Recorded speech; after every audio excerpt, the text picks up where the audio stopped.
Good morning, everybody. I'm up here at the trailhead for High Rock in the Cascade Foothills. So I'm hoping to fly my drone here, of course, which you can't fly in the national park. So this is as close as I can get and the highest point I can get. Right now the temperature is officially really damn cold. So part of cold weather drone flying and doing it safely for your drone and of course yourself, safety, of course, and preparation is very important. And also make sure that you have proper equipment. In the snow, depending on how deep it is, you may even need snowshoes, but something like trekking poles and snow treads for your feet, as well as proper clothing, gloves, and things like that to make sure that you stay safe to get to where you're going to actually fly your drone. A good set of snow spikes like these will do you real well. They're $30–40 on Amazon, and they can make all the difference. Come on, man. Look how beautiful this is. I know you wish you were here, right?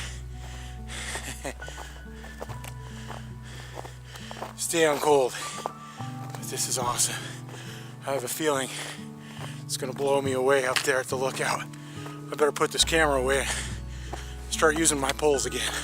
You see those funny tracks right there with the two side by side and then the two in front of it.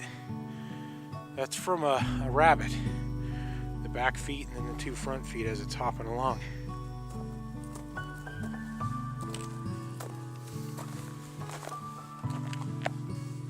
Well, I know it's kind of my signature line by now, so I guess I should say it, but would you look at that?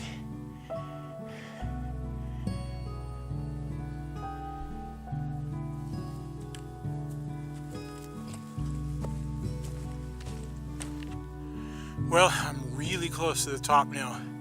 I think I only got maybe 10 minutes more to walk. This is awesome, but unfortunately, I'm right up in the clouds too, so I don't know what my view is going to be like when I get up there. But I also do see blue sky breaking through. So hopefully maybe these clouds are either lifting, or I'm getting above them, or they're clearing, or what. So check it out. High Rock Fire Lookout. That's that structure right there. Built in 1929. 14 by 14. It was manned between 29 and 05. Something tells me you wouldn't want to fall down there or get too close to the edge. But look at this. You can only imagine this damn fog weren't shrouding everything. What a view this would be. I'm hoping it clears up so I can get a good view, do some flying. So in a situation like this, ND filters like sunglasses for your drone are very useful because flying, obviously, you don't have a lot of obstructions. You're in direct exposure of the light frequently, and you're constantly changing angles, and the angle the light is shining on whatever you're filming. And of course, add snow to the mix and you get just tons of reflections, and it's really easy to wash out your image. And that just sucks because something like this is way too beautiful to screw up. So the clouds are continuously changing.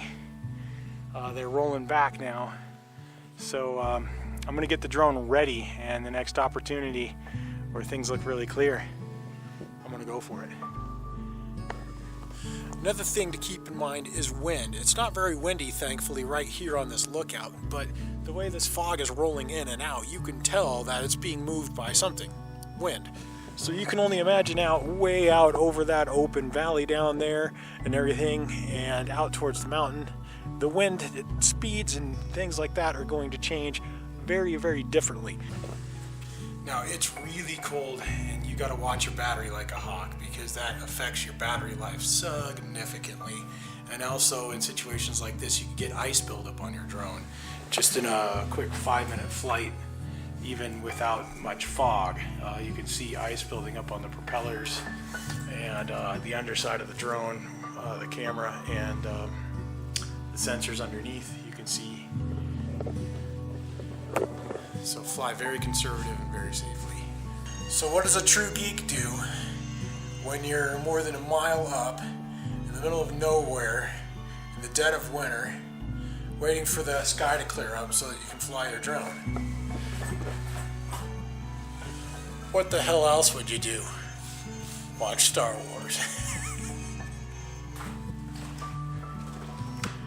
Oh, yes, they lifted. Yes, look at that. And look down there, holy. Okay guys, you know what time it is. Let's get that damn drone out there right now, huh?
My Sony FDR X3000, my primary camera, crapped out in the extreme cold, but guess what?